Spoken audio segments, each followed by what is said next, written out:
Patterton. I lead the Landscape Finance Lab for WWF and very pleased to see so many people joining this webinar on our new report, Landscape Sourcing. Hi everyone. We'll wait just a minute for some more people to join, but while we're doing that, you'll be able to ask questions as we go through, add them to the chat box, and we'll have a question and answer session at the end. You'll see only the speakers, but if you click on gallery view, you'll be able to see other people who are on this call, and the participants. You can see who's participating. We've got people from a range of different organisations. I see from our own organisation, but many other non-government organisations. I see people from the finance sector, from the corporate sector, and from different parts of the world. So that's great. Okay, and let's begin. So this report has been in development for quite some time. It's really a report that tries to integrate two things: the world of sustainable sourcing in the corporate sector, and the recent thinking on the landscape approach. So its subtitle is Sustainable Business Using the Landscape Approach. How do we bring together the opportunities that credible certified sourcing of products gives to make sure that products are environmentally sustainable? How do we put that in a wider context so that production systems can actually help to restore natural systems at a larger scale? That's what the landscape approach gives us. You'll be hearing from three speakers: Marianne Smallwood, who works for the Landscape Finance Lab, who led this report. She'll take us through the details of the program. There's Marianne. Coming to us from Bangkok, Thailand. Marianne previously was leading on financing landscapes approaches with USAID. We'll hear also from Nigel Dudley, who's a long-term author in the sustainability and conservation sector. Nigel runs his own conservation advisory group called Equilibrium, based out of England and Wales. And I think, Nigel, you're the chair of the IUCN Protected Area Commission as well. And then finally, our very good friend, Willem Ferreira, who is the director of Common Land, and we're joining forces with Common Land and a number of other organisations to get a combined approach to how we build landscapes. He'll talk a bit about that and about an example in Spain. Welcome, Willem. Thanks. And thank you to all of the people who've contributed to this. There's been many of you. I see quite a few of you on here. Thank you also to IKEA, who's provided the funding for this work. So with no further ado, let's go to Marianne to take us through a summary of the report. Great, thanks, Paul, and good evening or good morning or afternoon, everyone. So, right, the report, if you've not yet been able to read or skim it yet, or the brief that we've written on it, essentially we've tailored this report for and from the perspective of businesses, specifically looking at how the business sector can support and benefit from investing in and engaging in landscape approaches, in addition to what they may already be doing within sustainability as part of their own separate supply chains. So whereas a lot of companies, of course, invest in sustainability measures for a project or site level, this is really looking at how we can engage businesses on a landscape-wide level. And so this report was written for and relevant for different types of audiences: buyers, producers, retailers, and financiers or investors. So any number of business actors who are either sourcing from or investing in a particular landscape. This, of course, is a report that can be read and is informative for donors and NGOs and other organizations, but we did really want to take a practical look and perspective for and from the business angle to engage and figure out how to engage them and engage them better on investing in landscape approaches. Next slide, Disha. And so, as I mentioned, we really wanted to make this report as practical as possible, but we've gone into essentially three major areas: a what, a why, and a how. The what gives the foundation of understanding so that any reader, regardless of their background, can get a feel for the definitions of what we mean by landscape approaches, some of the challenges just globally regarding climate change, et cetera, regarding a lot of certification methods and sustainability measures that the industry or that landscapes have faced, and certain risks to businesses. Then we go into the why. So why would a company engage in a landscape approach? Why would it make sense for them from a business or profit generating perspective? And we do list several case studies where businesses have engaged in a landscape approach and saw both profit generating or revenue generating success, as well as social and environmental positive outcomes. And then a significant part of the report goes into how.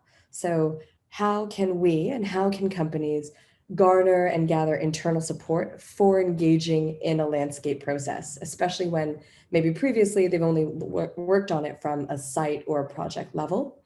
And what are the types of interventions, models, even investments that this type of engagement and impact looks like? And there is a specific section in this part of the report as well on landscape finance, which is a growing subsector of engaging in landscape approaches, but looking at conservation finance, landscape finance, and what that type of engagement looks like and how it can support the work that we're doing on landscapes themselves. Next slide, please.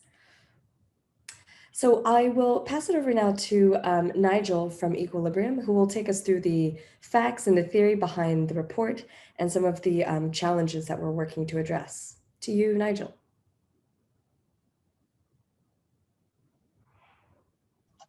Thanks very much, Marianne.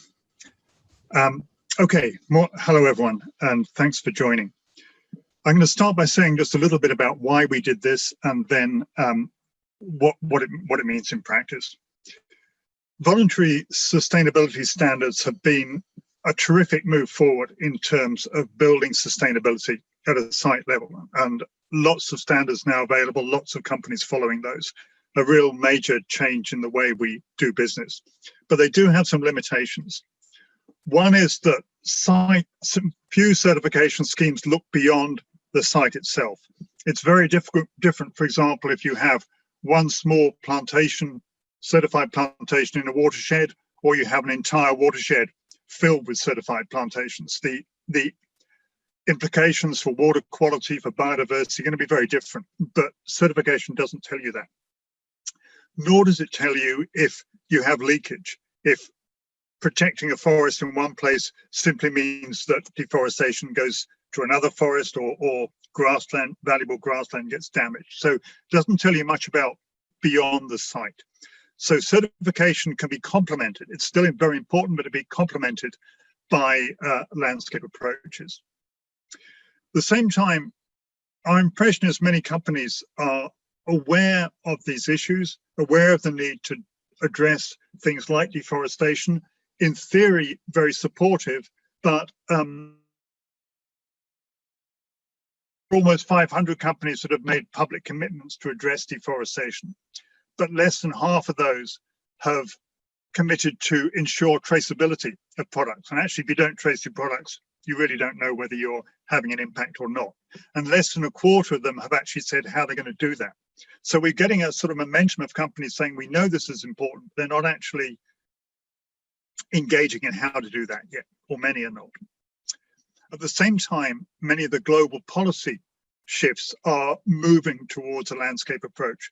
Conventions like the Convention on Biological Diversity, the UN Framework Convention on Climate Change and its work on REDD+, looking beyond the site into the landscape.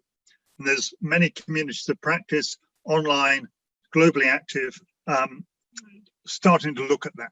So the time is right to be doing something at a landscape scale. Next slide, please. At the same time, this can benefit companies as well. It's not just a cost. Companies that are involved in the landscape approach get to engage with a wider set of stakeholders. They know more what's happening in their area.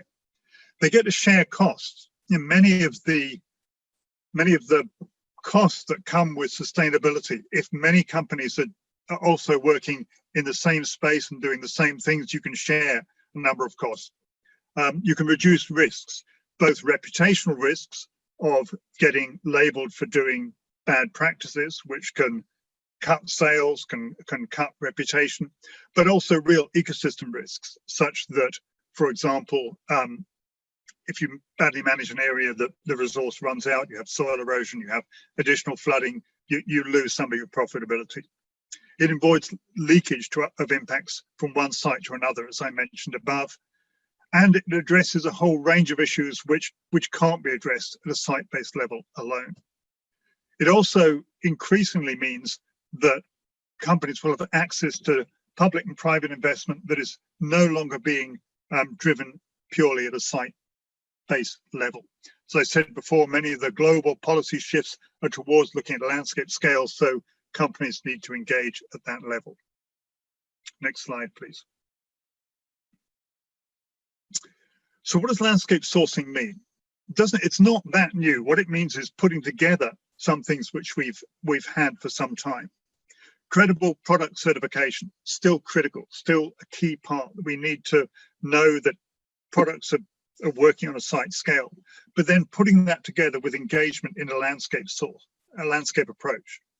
So we have a definition of landscape sourcing in the report: product sourcing that contributes positively to the goals of a sustainable landscape through credible product certification coupled with consideration of social and ecological implications of management at a landscape scale. So putting those two things together. Next slide. So landscape sourcing, credible product certification means engaging in a landscape approach. And I'm going to pass on to Marianne in a second to talk about that. But just to note, there's a whole range of different certification schemes out there that we've been talking with. There's more approaching all the time, more appearing all the time. And these are many of the groups that we intend to be working with in terms of scaling up and bringing landscape sources more widely into business and industry. Over to you, Marianne. Thanks, Nigel. Right, so Nigel mentioned a little bit of the landscape approach before, and for those of you who do work in this area or who do work on the landscape approach, this might be familiar news to you, but we've defined it in the report simply because a lot of the intended audience, namely business or private sector, may not be as familiar with how we word it or what we're describing when we talk about the landscape approach. And so the landscape approach, which of course is a way of managing the landscape through long-term collaboration among multiple stakeholders with the purpose of achieving sustainable landscapes. That's something that's been sort of agreed upon, if you will, as the right way or the responsible way of managing a landscape, building a landscape program or an approach to a landscape when there's different and diverse needs, requirements, and challenges within, in particular to that landscape for both the companies, the governments, the communities, and the people who reside there, who live there, and who are dependent on those landscapes. And so a lot of that has been detailed in these two documents that you see on the left, the Little Sustainable Landscapes book and the WWF Landscape Elements document. Both Nigel and Paul on the call were also co-authors for that. And the landscapes approach has been integrated and accepted and endorsed by a number of leading organizations, many of whom you see their logos on the right side here, but including WWF, IUCN, Global Canopy, IDH, and others.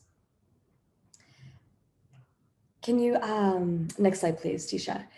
And if you're not familiar with the landscape approach itself, just going into a little bit more of the theory before we get into the practice. The 5 elements that are really critical to ensuring and understanding the strength of the landscape, the health of the landscape, and then how that landscape can be improved in terms of different elements of that need adjustments or improvements on various levels. That's encompassed by an MSP, so a multi-stakeholder platform, excuse me, a shared understanding of that landscape, the various needs, the different stakeholders that are dependent and present there or source from there, the governments that regulate and put in place a lot of the policies that govern that landscape, collaborative planning. So is there an action plan, an agreed upon action plan where roles and responsibilities and next steps are understood, effective implementation and monitoring and learning. These 5 elements, both an understanding of where they are currently, and then how to improve these various elements throughout the development of that landscape approach and that landscape development is critical. And as these elements exist, 3 separate catalysts, so 5 elements and 3 catalysts, those being governance, finance, and markets, as good governance, as diverse and varied finance, and as markets that source from or that purchase from those landscape, as those 3 catalysts are developed and are strengthened and as those 5 elements are continuously improved upon and strengthened, that all builds together towards a long-term sustainable landscape approach, both for all of the stakeholders that are involved. And so what I'll do now is wrap up that theory element, and I'll pass it over to Willem of Common Land, who'll talk about the 4 returns, the 3 zones, and a case study where this has been built and practiced. Over to you, Willem. Thank you, Marianne, and happy to join this webinar. Thanks to WWF and the organizers. Yeah, if you want to make sure that those 5 elements are landing on the ground, we decided to look into an approach that is well received by farmers, by local landowners, by conservation organizations, by local entrepreneurs on the one side, on the landscape level, at the landscape level, as well as, let's say, investors, governments, and institutions on the other side, more the institutional side, far away from the landscapes. So we very carefully looked into what can we find a language and a model that is systemic based on those 5 elements, as well as that creates a connection to the field, people who are living there, who just need to do it and need to improve their well-being, etc., etc., etc. So what we decided, we very carefully looked into what is happening in those degraded landscapes first. And we identified 4 losses, basically. We see a loss of purpose and hope. People are migrating to cities and leave the land, there, quite often degraded and abandoned. Because they've lost employment, that's the second loss. And they've lost their security. It can be environmental security, but it can also be, a human security. Of course, biodiversity is lost, deforestations, etc., etc., etc. There's an erosion takes place, water scarcity or too much water. And in general, there's a loss of economic activity in those degraded large areas.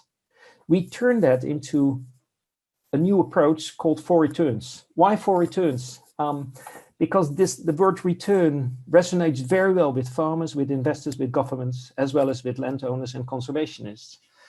And you can explain it, but also you can very easily explain that the current business model of land degradation is maximalization of return on investment per hectare.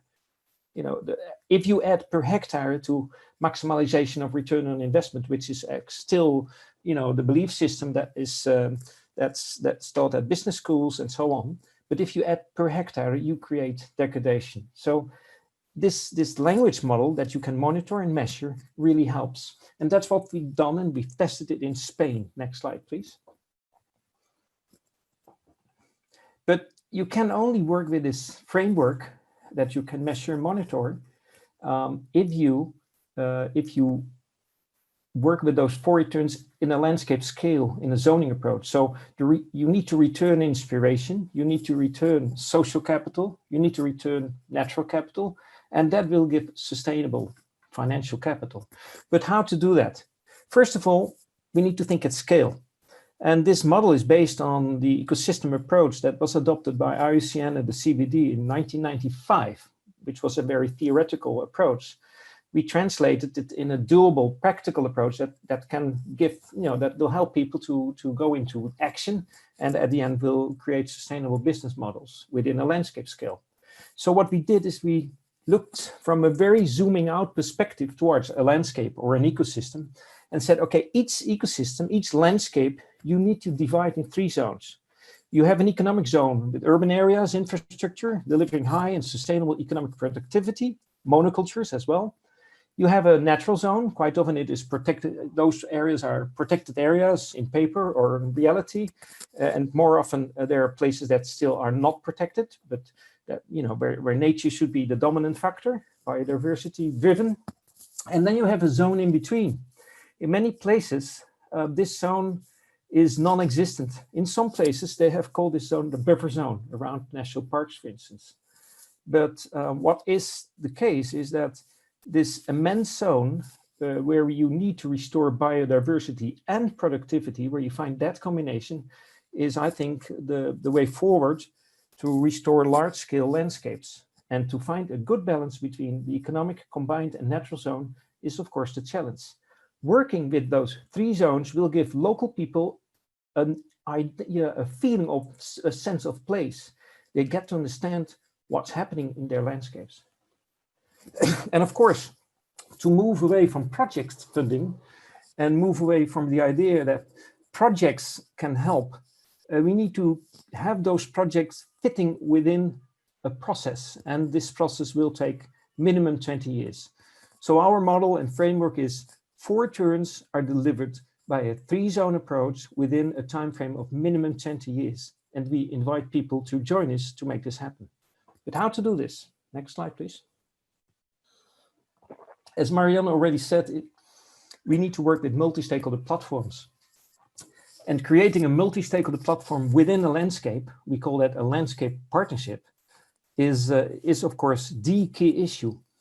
What we've done is we've looked in different methodologies, and we found out that the theory U methodology and approach is probably the best one that works for this, to work with stakeholders, bring them together, co-create a process to realize a dream. And the dream is a new regenerative or restored landscape. And with the zooming out and zooming in of the 3 zones, and with the business model of 4 returns, this is step-by-step working. We are now working in 8 countries. We started in 4. We still see those 4 areas in South Africa, the Netherlands, Australia, and Spain. I will talk a little bit about Spain as the testing size, building the proof of concept. And we really see that this landscape partnership building, that making use of the co-creation process of theory U is working. Next slide, please. So in the case of Spain, which is mentioned in the report, what we did there, we started in 2014 in an area of 1 million hectares. And what we did there is we brought together farmers and conservation organizations, as well as local civil servants. And we started with a conversation. What is the dream for this landscape? And what is the size of this landscape? And actually everyone said, from farmer to civil servants, from local entrepreneur to conservation organization, they said, we want to have the people back here. We want to have the schools open. We want to have the hills reforested again, water streams here the whole year round again. And we want to have new business cases that are sustainable. They didn't mention the word regenerative, but that came later. And we, based on their dream and this whole process, we wrote down a master plan for the coming 20 years. Next slide, please. And that master plan is now underway for, let's say, 7 years. We recently published a book, a publication which we will send to you as well, on the monetization or the calculation of the different funding streams for this plan. But this huge area of 1 million hectares is now, starting to, regenerate again. The landscape partnership consists of more than 300 farmers and local entrepreneurs. We have made business cases and started companies in regenerative almonds. We identified the natural zones and are working on restoring and replanting with different sources of funding. And by the way, the most important thing is we really focus on the combined zone and make people understand that this can be the key of, let's say, new business cases. So I think that's the story for the moment. I would like to hand it over back to you, Marianne. Great, thanks. So I want to make sure we leave time for questions afterwards, but to wrap up this portion of the launch and the webinar, at the end of the report, and again, we've tried to make this paper as practical as possible, so that those either within businesses or working with businesses have several options for a clear way forward for thinking about how to get involved in or how to invest in a landscape approach. There's a lot of text on this slide, so I won't read it all, but I'll just take one suggestion from each column. So for example, for companies, we suggest thinking about investing in landscape-wide and landscape-scale approaches versus only site-specific or only project-specific approaches. And that might entail working with currently existing and active initiatives with great partners that are already in place in the landscapes where they operate. That could be a partner like WWF or IUCN or Common Land, but certainly building and adding to where active effort is already taking place. For the finance sector, one of the things that a financial actor could think about is providing investment, appropriate investment, where it's needed, given what's happening on that landscape scale or that landscape program. So certainly donor funding will come in at an earlier stage than will funding from a traditional lender or from a development finance institution. And so working with partners and working with those actively involved in landscape programs and landscape approaches will be able to help identify the appropriate place and amount for financial investment in the landscape. And then finally, for governments and for NGOs, NGOs like WWF and on a government level, certainly policy, so working and strengthening policy and regulations within that landscape and enforcing those regulations, and then also supporting consistently these multi-stakeholder platforms and partnerships that are really key in gathering all of the relevant stakeholders for that landscape, agreeing on an action plan, and then continually moving forward and checking in on that action plan as that landscape in various ways and through various actors are developed. So these were just some of the recommendations that are captured in the report, but of course, there's a lot more detail if you read the actual report itself, which you can do. Next slide, please, Disha. Because the report has been launched and it's available for download at this link here, which we can also put in the chat box. I saw someone ask for us to put that there as well. So with that, this is the end of the briefing of the report, and I'll turn it over to Paul now for questions and Q&A from all of you. So thanks so much for your attention, and over to you, Paul. Thanks, Marianne. And just to wrap up, so our proposition is that landscapes are good for business and business is good for landscapes. And we presented our proposal on how to bring those two things together. Very simple, the credible sourcing of products from the landscape linked to the 5 elements of the landscape approach, the 4 returns, which gives you a way of measuring impact at landscape scale, and the 3 zones, which separate out nature and production and help to integrate them in a much more effective effective way. Now, that's all still quite complicated, but I think it's much simpler than what's been out there in the past. And we're really interested to hear your thoughts on this, or what works, what resonates, what doesn't, where you think we've missed things, how we can make it better, and also how we can take this out into the world. In what ways can we embed this into daily practice for companies and for landscape partnerships for governments and others. So put your questions in the chat box. I see a few are starting to appear there, but let me start with one question from James Griffith.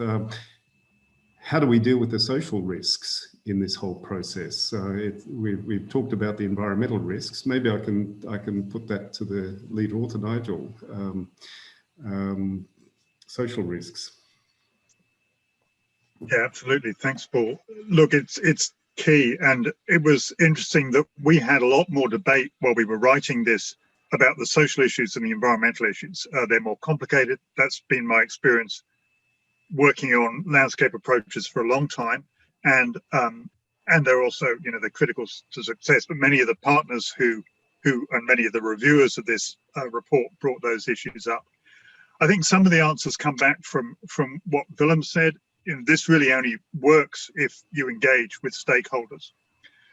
I mean, on a practical point, that means that when you do engage with stakeholders, everything slows down, particularly if you're working with people, as you will usually be in rural areas where they're perhaps not so used to a kind of participatory approach. If you're working on a big landscape, people won't necessarily know each other. So one of the key factors we found is that in order to do this properly, the institutions that are involved, whether they're companies, whether they're donors, whether they're governments, need to be prepared to have a longer timescale, a longer lead in, spend more time talking. Can be quite a long, frustrating process, but if you reach a consensus, then you've got a strong process to go forward. So yes, it is central. It just means, I think one of the key things it means is that we just need to give it time to do those things properly. There's lots of tools and experience out there. Brilliant, thanks, Nigel. Another question from Jeffrey Wangela. Jeffrey, do you want to ask your question about the limitations of certification? Well, mine wasn't just a question. I think it's actually first of all, thanks very much for this call.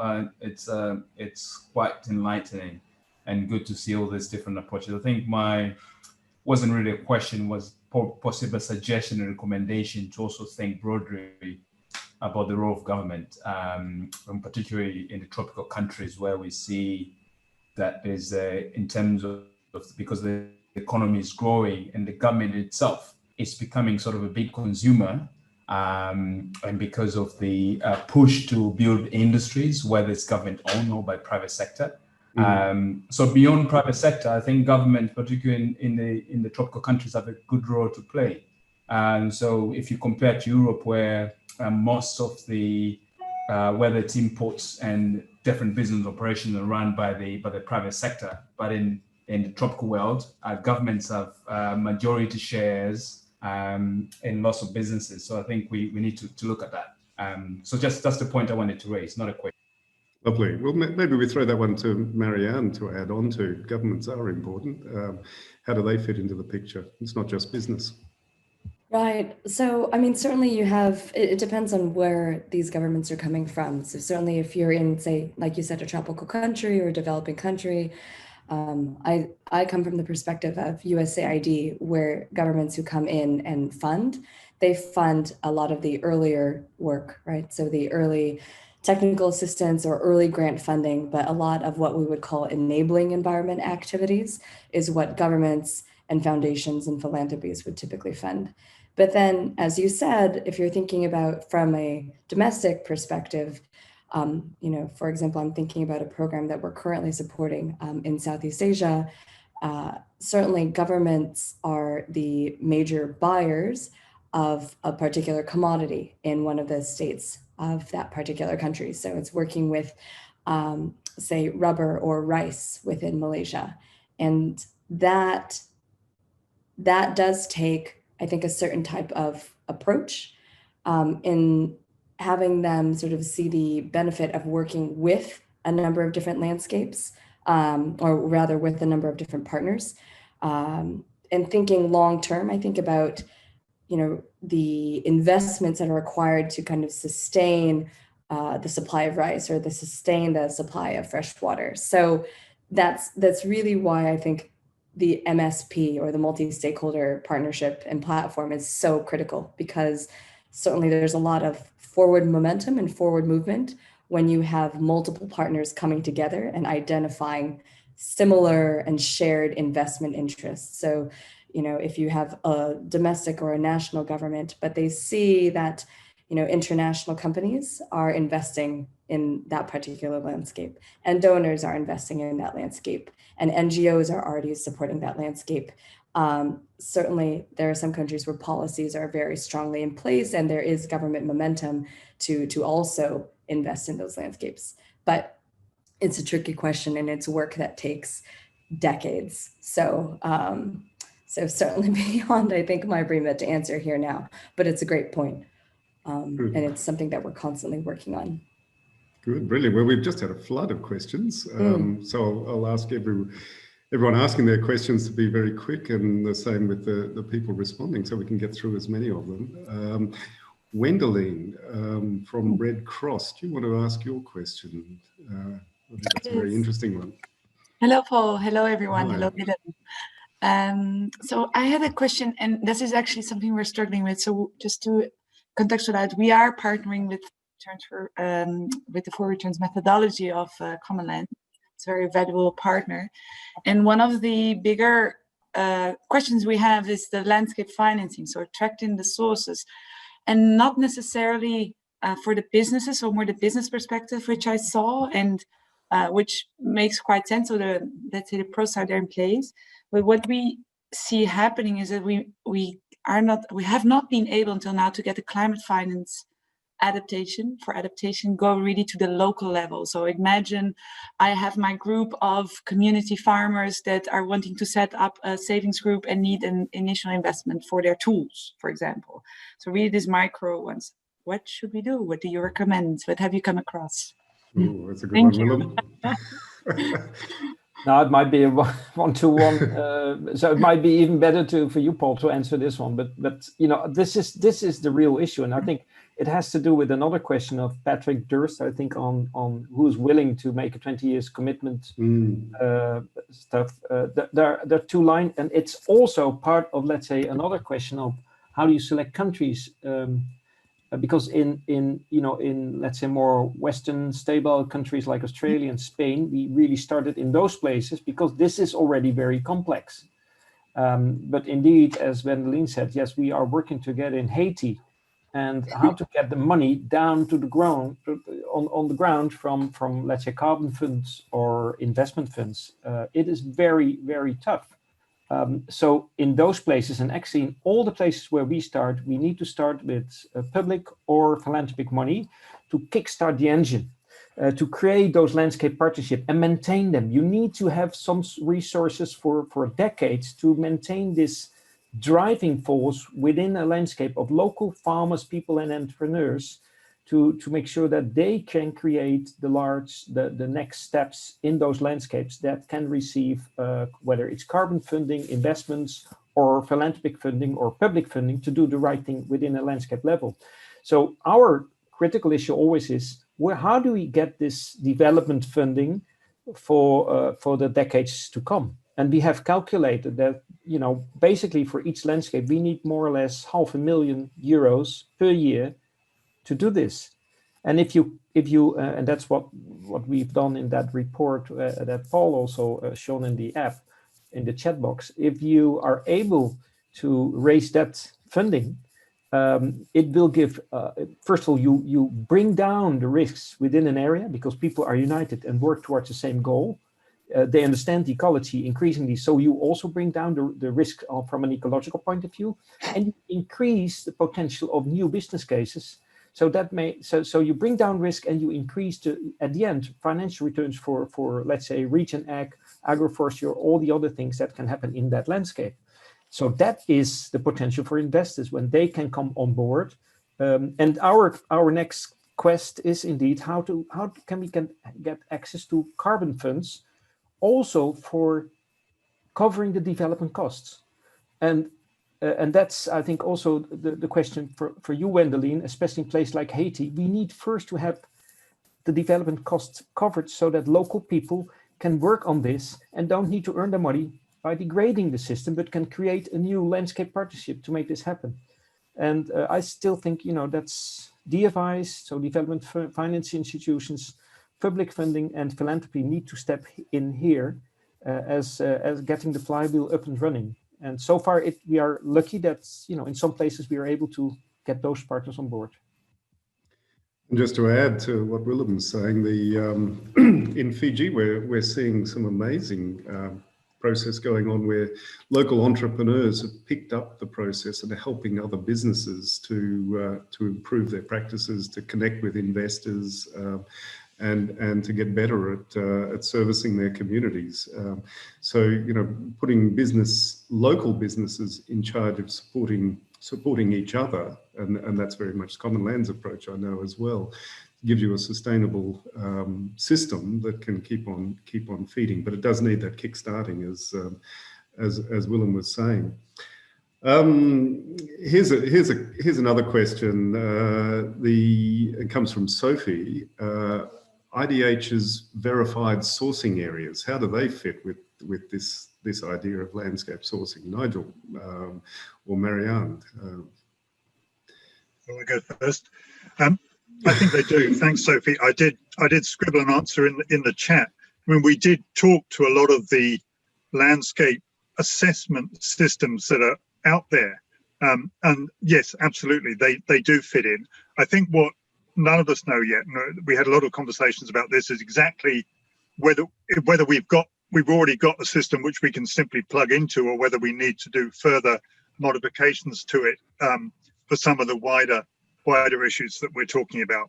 And monitoring is going to be critical, because we'll never get a landscape approach right first time. We're going to have to adjust continuously. We're going to have to adjust as climate changes, as expectations change. It's never going to be one model. So monitoring is a key element. And monitoring at a landscape scale is potentially it's hugely expensive apart from anything else. So we need to find easier ways of doing that. We need to bring more stakeholders into the process to do that.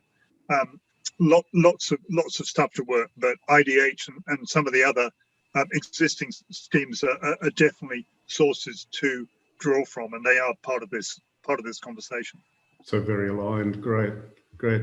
A question from Rajan. Rajan, are you there? I'll just ask you a question for you because it's very simple.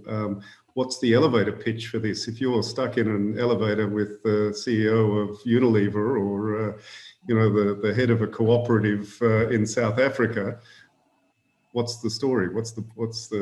How does this help them? Who wants to take that? Marianne? I think that's a great one for you, Paul, actually. God damn. I can help maybe, Paul, if you start. Please. We go up and down in the elevator. All right, we'll have it worked out by the time we get back to the ground.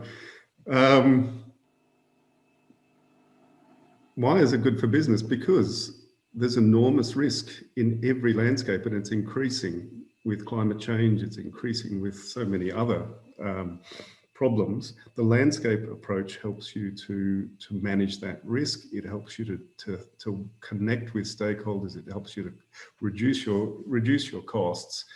And if you do it properly, it costs you no more because there are funds out there. So why not do it? How's that one? You go, Willem, see if you can do a better job. Oops, this is a difficult one. No, I do it very, in a very Dutch, direct, blunt way. So if you go up in the elevator, your risk will go up, Mr. CEO, if you continue to be part of the degradation economy because you maximize your returns per hectare, which always lead to degradation. So let's work together in a landscape approach, and then you will pay only, you know, less than 1%. 500K is nothing per year, if you, especially if you join with some other companies in that area, and you will bring down the risk, and at the end your returns will go up. And by the way, it gives a much better feeling. So it's much more inspirational to explain your work to your kids. And then we go down in the elevator. What do you think, Rajan? Does that make sense? Do you have a better version? You're on mute. Yes. No, I'm just learning here. So yeah, and then I guess the next question would be, how do you manage to get into the elevator so that you can make this elevator? Ah, well, that's another question altogether. So thank you. Look, I think one more point very briefly. I've less experience than Willem and Paul, but the experience I do have is that companies respond quite well to landscape as a concept. Almost all of them are thinking beyond the site. And so if we show them we're also thinking beyond the site, it's kind of speaking their language. And how to operationalize it, isn't it? How to make it simple and have some clear steps that you go through. Tommy, you asked the question about biodiversity conservation. How does that fit in here? Do you want to? Have I got your question right? Yes, hi, I'm Tommy here from the Biodiversity Consultancy. We're partners to IDH as well, and we've been talking to IDH and landscape people as well about this issue of how we should incorporate more robust biodiversity metrics and criteria into these landscape approaches, because on the ground, because it's a multi-stakeholder-led process, sometimes biodiversity can be put aside or forgotten, either incidentally or purposefully, with other issues, such as very important issues, of course, such as smallholders, resilience in production, and other issues as well. So that's why I was front and center. How do we keep it front and center? And whether you have seen some sort of anywhere in the world an example of this. Well, maybe Nigel, you can start on the theory, because you're right at the center of that worldwide with the ISN Protected Areas Commission, which you chair, and then Willem, how it actually plays out in practice. So I'm a vice chair, not a chair, Paul. Sorry. It's all right. Before I get my wrist slapped by someone else. Look, Tammy, I think that's a good point. But one of the key things when you engage in a landscape approach as a conservation organisation is to make it clear right from the start that you're not just a neutral observer. You have a perspective. People respect that. As long as you say, look, we're coming in and we have this interest in biodiversity, then we're free to argue our perspective as well and make sure that biodiversity stays, or nature conservation, whatever you want to say, stays within that conversation. We're not a neutral observer. So I would say, all the ones that WWF has got involved in, all the landscape approaches that I've come across have had biodiversity or often maybe a particular species as the initial driving point. And then it comes out into other perspectives. If it comes from a different perspective, it comes from a social rights perspective, then someone else may be driving it, and the conservation organisation might be a stakeholder along with everyone else. So I think it's up to us to make sure that message stays within there. Yeah, thanks, Nigel. Yeah, it's so our experiences is we work within an ecosystem. So within that ecosystem, people and especially farmers do know quite often the importance of, let's say, forests and water and biodiversity, but they are forced into other agendas, as we all know. So we started the conversation with beautifying the landscape and what their dream is, and always, as in all the cases we have been working, that their dream is to find a good balance between nature, to protect nature, and to find a new way of living, and to get rid of the things that they are forced in, let's say the negative incentives that are deforesting or degrading that landscape. So far, this was never a point of discussion. but we framed the discussion immediately. So we said, we want to deliver 4 returns, and biodiversity is one of those. So we immediately set it in front of the whole agenda. And then they started to think, when we started to talk about zoning within those huge landscapes, they immediately started, okay, but then, you know, that protected areas should be protected better, but we don't know how, we don't find the cost. We cannot talk with the conservation organization because they're there and then that. So we try to create those alliances basically by using a language that does not say, you know, that they need to pay for their ecosystem services, because that's all jargon. We use a different language that makes sure that they understand it, and they always understand it. We just never experienced that people are against or want to degrade more. They want to restore, but they don't know how. And that's where we come in with this theory U framework, a model to connect the different agendas. And it is working. Same thing for corporates, and same thing for investors. Investors are looking for positive pipeline. They cannot find it. We try to be together with others. We try to create a framework that is a pipeline builder, basically. Right. We're running out of time. A very long question from William McFarland, an old friend I haven't seen in a long time. But William, can you ask that in a short way? It's about the cost to set up landscapes and how to internalize that cost with business. Maybe William can first briefly, because I see him. Maybe you can just elaborate on it, and then I'll try to answer it. Hi, Paul, and good to see you again. Hi, everyone. I think the point of my question was covered a bit by some of the other speakers. I work with SMV based in Vietnam, working globally, and we, I guess, deliver, although we don't call them landscape approaches, we deliver landscape approaches in practice on the ground. I see that companies really, you know, as other speakers and questions have commented on, really support the landscape approach. The key is getting it started without ODA or like a strong intervention from someone else, or funding long term without that. And William, I saw you replied to me with the costs, but my question was how to get the money. Well, what is the cost, and then, you know, how to, let's say that in a landscape where there's lots of different companies acting, do you need a vehicle whereby they have a cooperative with each other in partnership with the local authority and the local farmers, and what is that vehicle for the long-term stewardship, not just years 1 to 3 to get it kick-started, but years 4 to 17. And I think that's where we struggle. And it's some areas, maybe like palm oil areas, where there's a monopsony, one buyer, they really have a relationship or something. We have a shrimp project where, because of the cold storage chain, there's really high density of farmers in that one area might have a relationship with one buyer, and they can roll out a landscape approach, but not at 500,000 hectares or whatever, millions of hectares. The bigger the area, the more complicated the governance of the landscape approach. So, but you're interested in people's kind of mechanisms for, what structure has been built that allows companies to not just to invest in on the ground, but do they invest in the coordination and the facilitation that organizations like Common Land are doing?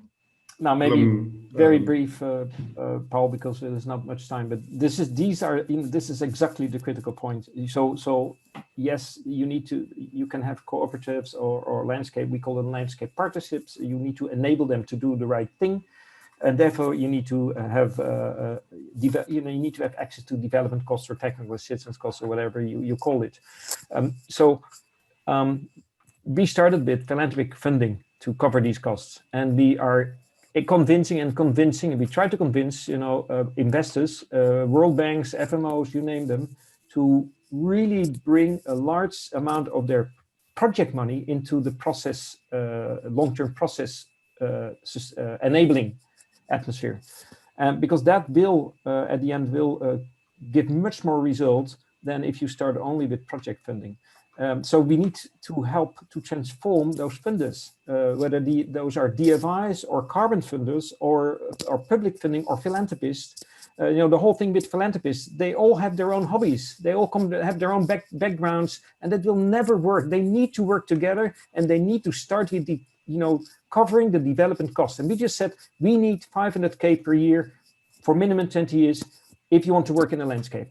And that is a powerful message, but it's also a transformative message. Of course, I think we all would be happy if we have 5 years cost covered of this 500K per year. But it is increasingly a powerful message, and people tend to understand that this is a necessary thing. If you want to develop a car industry, you also need to have to cover your development costs. And you hope that one day, maybe after 10 to 20 years, these costs will be covered by the returns you will get. And I think this is the same story, basically. Nice.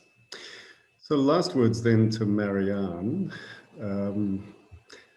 What would you like people to do now to take away from this webinar?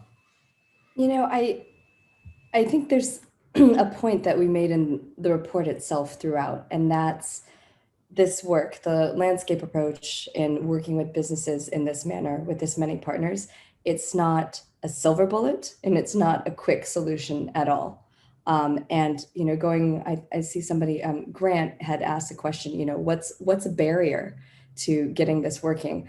I mean, honestly, where to start, right? It could be, you know, it could be the lack of funding, right? That lack of enabling environment funding or donor funding that kickstarts things.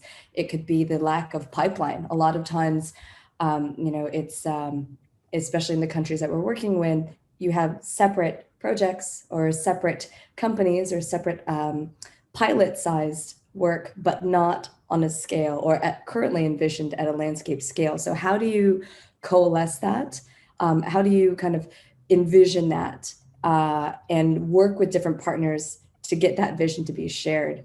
And I think just going off of Willem's point and just from my perspective, I think there is a lot of communication and advocacy to be done with various types of partners, whether you're talking to businesses or whether you're talking to these big donors. You know, William, you're talking about 500,000 a year, you know, for 20 years.